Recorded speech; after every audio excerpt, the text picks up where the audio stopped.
Welcome to the first episode of Fitness Talk with Bernice Taylor. I'm so excited to have with me Stanford alum Coach Val. She also was in the WNBA from 1999. I'm going to have you share all that details of the great work that you've done. And then she's a two-time NCAA champion and an SP finalist, which is pretty impressive. So today, I just want to say welcome, Coach Val. I'm so excited that you're able to join me today, and to share your greatness. So the first thing I wanted to ask, we're going to ask a few questions. I'm going to ask a few questions and then leave it for some Q&A if people want to ask questions. Is that okay?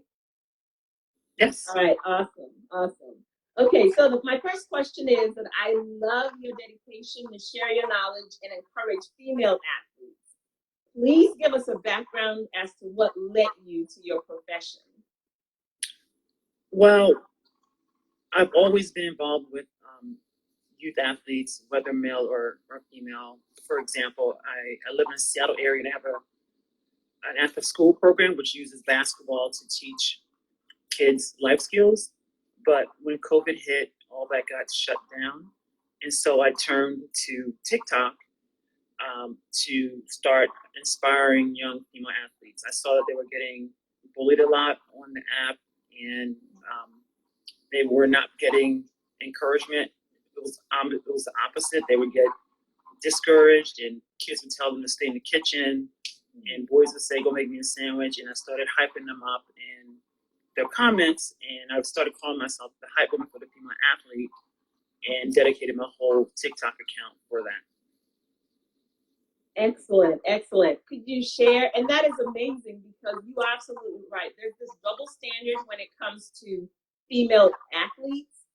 You know, people just cheer on the male athletes. They're put on prime time, their shows, their games. And then when it comes to female athletes, you're absolutely right. There's that double-edged sword where they're put down, like you were saying, and you have to be the person to hype them up. So tell us about your time in a little bit in Stanford and then that background in NBA. I'm a WNBA. And then we'll go to the next question. So give us a little bit of that. Oh, so I attended Stanford in the early 90s. And while I was there, I was part of 2 national championship teams, 4 Pac-12 championship teams. I was also 2-time Pac-12 Player of the Year and a 2-time All-American. And when I graduated from Stanford, they didn't have women's basketball in the United States, so all of us had to always go overseas and play. And I played in Italy, Israel, and Brazil. And then a league came here in the United States called the American Basketball League, or the ABL. And I played in that league for roughly 3 years. And that league folded, and then I played in WNBA for the rest of my career for Detroit Shock and then for the Minnesota Lynx. That's awesome. That is awesome. That, to me, that is so amazing in terms of being able to play at that level. And I know that you have a lot of talent because of, you know, being the champion, NCAA champion, and SP finalist. And also, you mentioned that the Pac-10 women's basketball 2 years in a row, Pac-10 women's basketball champion. So congratulations for all of that. Now, I see you as someone who takes care of herself physically, even after the game and everything. So please share what you do for a workout or workouts and why you choose that. A lot of professional athletes, I don't know if you guys noticed, but when we stop playing our sport, we tend to gain a lot of weight. And I think it's because we are not used to working out for health. I've always worked out to perform better. So that was a transition that I struggled with, training just to be healthier. And what I do now is I lift weights 5 days a week. I stay active. I have a dog. I walk my dog. I try to maintain a good diet, although I put on some pounds because of the pandemic. So I'm trying to work that off right now. But for me, training and getting in the gym is something I take very seriously, and it's a big part of my day that I schedule it and I make it as a necessity, just as drinking and eating, working out is that for me. Yes, absolutely. And I'm so glad you said that because we have to make it a necessity in order to be able to keep up with it. You know, like you said, a lot of people did gain weight during the pandemic. And so it's so important that we make it a priority. So my next question is weight loss and maintaining a healthy body comes mainly from what we eat. Would you share your advice on meal choices and what to avoid? Well, I can't say what to avoid because I think when we get into black and white, don't eat this food, don't eat that food, it's sometimes an all or nothing mentality. But in everything in moderation, I mean, I've changed a lot. I used to own a gym, and I'm actually a nutritionist myself, and I felt like I was too rigid with regards to my clients. And I think as I've gotten older, it's really no food camp is off limits. So if I want to have a cookie, I'm going to have a cookie. I don't have to have the whole bag. Obviously, you don't want to eat trans fats or anything that's you're allergic to, but it's the fact that get out of the mindset that stay away from this food, but only eat this kind of food that can put people in disordered thinking. So I try to say, see, 80 80% of the foods are good are great for you, are healthy, and then the 20%. If you do that 80% of the time, you're gonna be great. Yes, absolutely. And I agree with that because we don't want to restrict to where you're not eating, you feel like you can't eat anything and it becomes, you feel defeated because of it. So I love your attitude on that. Okay, my next question is what tips would you give to anyone listening who desires to start to make healthy choices and work out? Well, the biggest tip is not, don't try to um, eat the whole elephant in one day. Take one bite at a time. And when I would work with clients, I would say, all right, this week we're going to change breakfast. Change your breakfast. Okay, the next week we're going to change. We're going to have breakfast and lunch are different. And then the next week, breakfast, lunch, and dinner. So you're gradually changing, and it's not necessarily overnight, and it's not overwhelming. So that's one of the biggest tips that I can make. And with regards to incorporating exercise, if you can just start with walking and then go to lifting weights or getting a personal trainer, but it has to be smaller steps that so you won't be overwhelmed, but also know that you can um, maintain that over a long period of time. 'Cause it's a marathon. It's not a sprint. Right. Excellent. I love that. I love that because I feel the same way. All right. So the next one would be, and you've already touched on it, but my next question is, do you believe meal choices have to be set to gain results? You just checked off that. You just touched on it. And can it be flexible? And you did mention that, but I'll let you talk some more on that if you want to. Yeah, I think you definitely have to be flexible. For me, being an athlete, I was always used to being so rigid with regards to what I was eating, but I was preparing for the season or competition. And I tried to use have that same mentality as a quote unquote everyday person, and it just didn't work. And after a while, I would get burnt out. So I think you have to be flexible. You have to realize you're going to have good days and bad days with regards to how you're eating, but also know give yourself some grace and know that it's not the end of the world, and tomorrow's another day and another day to get it right. Excellent. I love that. I love that advice.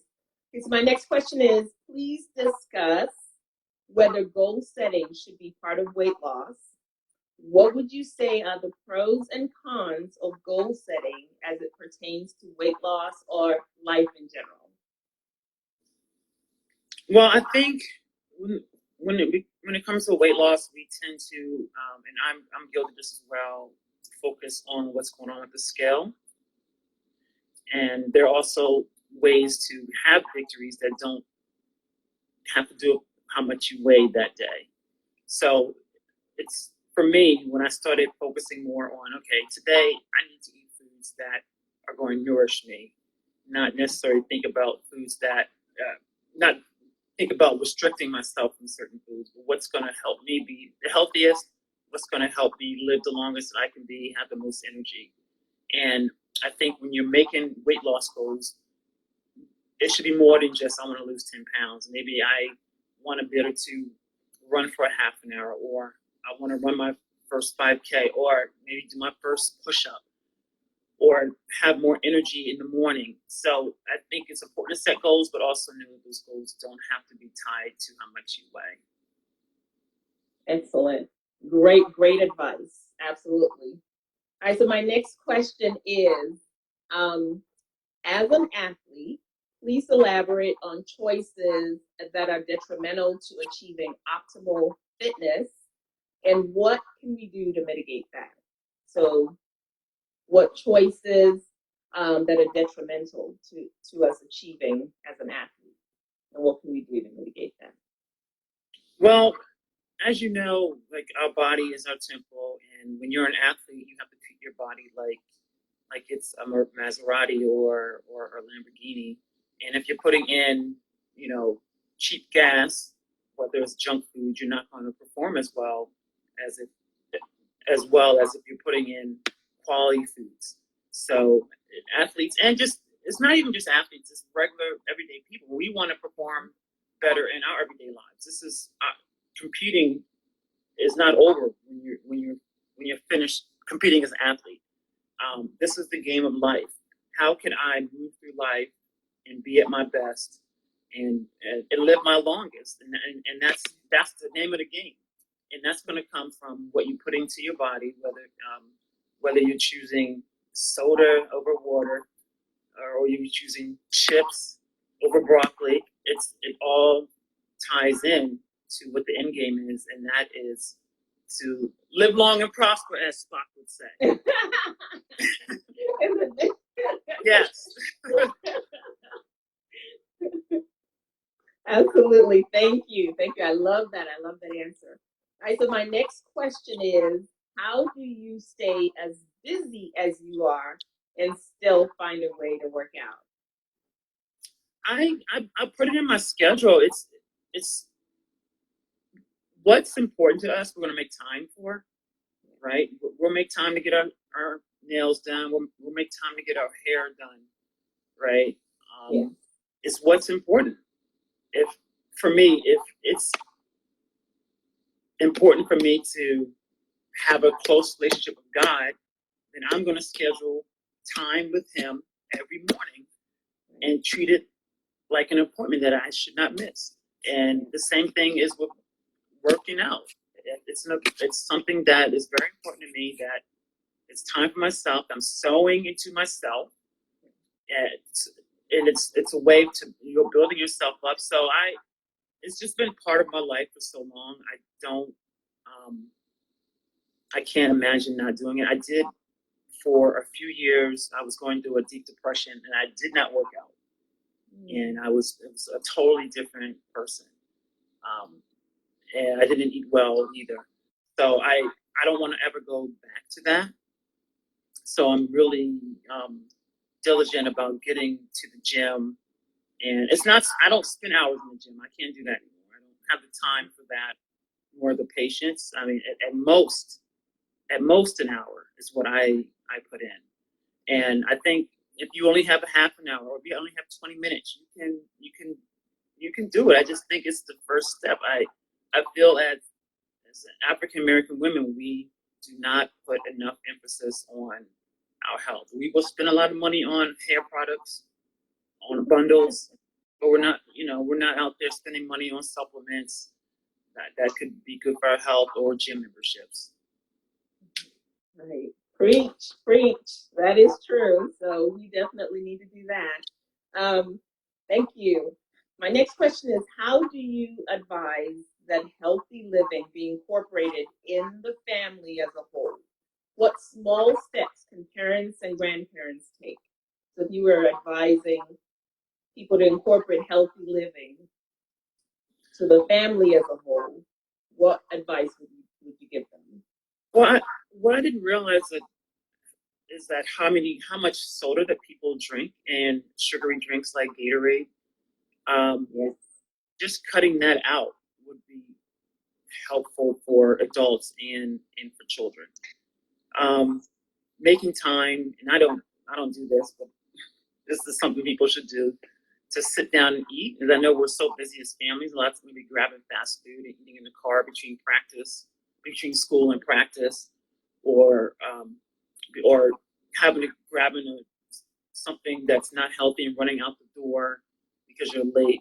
I think it's key for us to sit down and have prepared dinners and make sure when you're having a meal, everything's there. You got your protein, you have your healthy fat, you have your green vegetables, and you have your good carb and all that. I hate to say good and bad, but you have your carb and have all that at every meal. And I think it's a win-win. And it doesn't mean that you're not going to have treats, but if you're doing what you're supposed to do 80% of the time, it's going to take care of itself, the results. Absolutely. Yes. I'm with you on that. We drink as a society so much sugar with sodas. And like you were saying, Gatorade, people don't realize just because it says it's a sports drink, they don't read the ingredients to see that the amount of added sugar that's in there. So I'm glad you mentioned that. And then my next question is with our current plight with the pandemic, what advice would you give about doing what we can to stay healthy? So, Yeah, I don't. I know some states are in different. Um, I can't think of the word. Stages of where they are with regards to the pandemic. For example, I live in Seattle area in Washington State, in our county. There's a mask mandate, but gyms are open. But I know maybe some places gyms aren't open at all, and they don't have the opportunity to get out and work out. So for me, what I did when our gyms were closed is I used apps. I watched YouTube videos for different workouts, mostly body weight. I purchased some resistance bands. To be honest, I hate working out at home. I'm really happy my gym is open. If anyone is good at working out at home, I'll take some tips just in case we get back to things being closed down. And I hope not, but that was the hardest thing for me, working out at home, and the fact that being in quarantine made me hungrier. that is true. That is true. And yes, so absolutely, we're in the masks and so healthy. And then it's funny that you say you love to go to the gym, whereas there are people that they'd rather work at home. And what I do is strictly from home. All my workouts are strictly from home. So um, I would be the one for the latter, not for those that love to go to the gym. So my next question is share a situation in your life that changed the trajectory of your life. Was there a moment, a point in time in history that just changed the trajectory of your life? Yeah, I have to say when in 1995 I was cut from the national team. That team was going to go on to the '96 Olympics, and I let that experience dictate who I was as a player. I lost confidence in myself, who I was, and stopped believing in myself, and that was pivotal in my life as an athlete. And one thing, I use it now to talk to young athletes and tell them, don't let anyone or anything or any event take away from your confidence. You want your confidence to be not to be reactive, you want to be proactive. So whether you get cut or you make your team, your confidence is the same. And that experience set me up for. I struggled a lot as a professional athlete because I was always questioning myself. Oh, why did I make the national team? I am not as good as this player. Oh, I didn't make the national team. Well, I'm not good enough to be on this team. So that experience helped me to help others as with regards to what I'm doing now. I love that. I love that. Because anybody else, some people would have taken that question and gone in the positive. They would have said, well, this changed my life, but that changed it for you to help others. And I just love that about you. And then my next question is, please speak from the heart to our listeners, because people that are listening now, this is also going to be on IGTV. So it'll get replayed and replayed and replayed for a long time. So could you speak from your heart to our listeners and encourage and empower them? Well, I'm going to piggyback about what I just said. I think there are times in our lives, whether we're young, in our 20s or in our teens, or even in our 40s or 50s as people or women, that we have an experience that shakes us, and that we start to second guess who we are and what our purpose is, or as well as our greatness. And I just want to encourage whoever's listening to don't let anyone take that away from you. You were born with a gift. You're put on this earth for a reason, and don't let any experience, any person, any event take away the greatness that you feel about yourself inside of you. And that's the biggest takeaway I can give just from my experience, and what I hopefully can encourage someone else. Absolutely. I love that. Thank you so much. And that is so encouraging.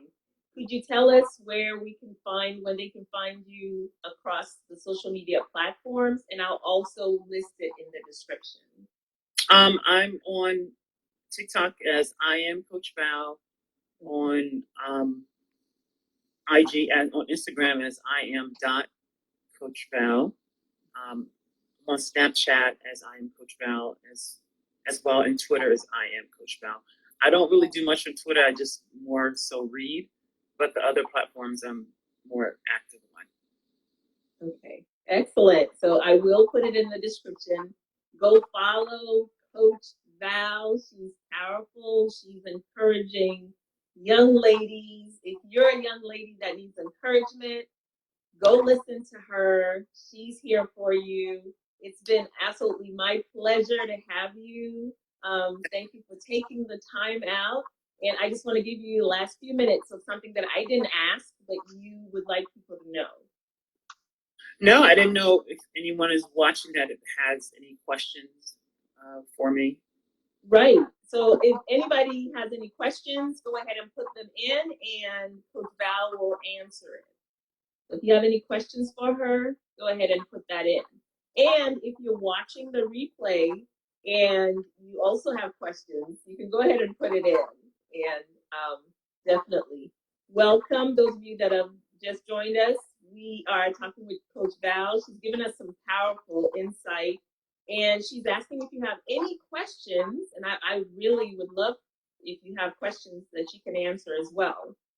Go ahead and put them in the question mark, and that way I can bring it up in the question box. Or you can just write it in the comments and I'll read it. So based on your life, if you have questions, go ahead and put them in.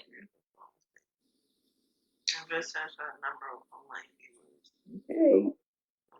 All right. Well, just a quick question from me. How was it playing in the WNBA? I want to know. It's when you're, well, at least for me, when you're a professional athlete, you're not really thinking, wow, professional athlete. I was really just thinking, I want to be the best player I can be. I mean, it's competitive. It's a lot of travel because the season is so short. It's we played 30, maybe 32 games in 10 weeks. So it's a lot of back to back, and travel is not like it is with the men. Like, we didn't fly private. Everything was coach. So we're tall women. I'm 6'3", sitting in coach. So that was something that's different than the men. Obviously, the salaries are different as well. What I did find out was when the women, I don't know if you knew this, they play in the WNBA during the summer, and then because they can make more money overseas. They go overseas in the wintertime and they make millions. For example, Brittany Griner plays for a team in Turkey, and they pay her millions, but they don't fly anywhere commercial. Everywhere they fly is private. So they're over there being treated like that, and then they come here in the WNBA, and it's like, I guess, almost a culture shock. And the crowds are bigger there as well. Right. See, so why wouldn't someone just move over there and play there full time? Like, I think because this WNBA is the top league to play in. It's all the best competition, and then you have other opportunities if you're playing in the WNBA with regards to sponsorships and endorsements, and the exposure is more. okay. So did you have any sponsorships while you were? Yeah, I was a Nike athlete as well as a Converse athlete when I played professionally. Nice. There was something else. Oh, I had read that at Stanford you were pre-med. Yeah. So did you what got you to be pre-med, and did you had aspirations of becoming a doctor? Yes, I always wanted to be a doctor, and actually I got into medical school, and I deferred admissions to play more professional basketball. I was only supposed to play professional basketball for 2 years, and I ended up liking it too much because it was in the United States. Now I have to go overseas, and I didn't go back to medical school. Right. That's awesome. What kind of medicine would it have been? I wanted to be a neurologist because my dad and my sister both have epilepsy, and I wanted to find a cure for it. That's awesome.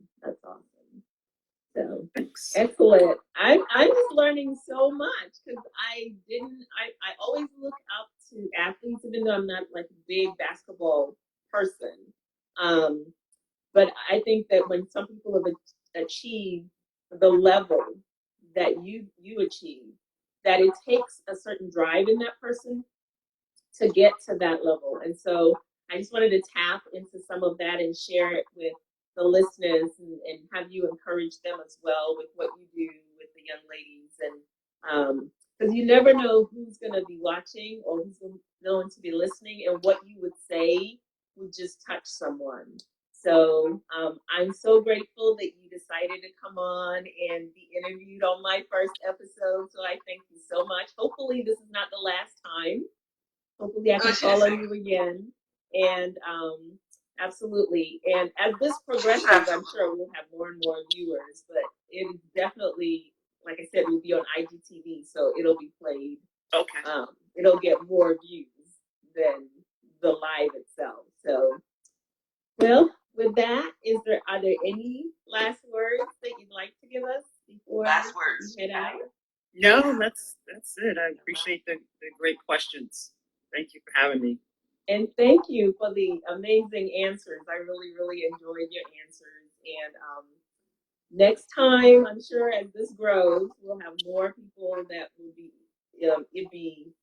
would contribute by asking questions. And so, thank you so much for joining me. And I'm going to edit this and include a thumbnail, and then I'm going to put it on IGTV. Okay. And I will put all your social media handles on there so that they can come follow you. Thanks, Bernice. No problem, and thank you. All right, thank you everyone that joined us. Bye, and I will see you next week with another guest. I'm Bernice, and I am signing off. Okay, so I am going to see if I can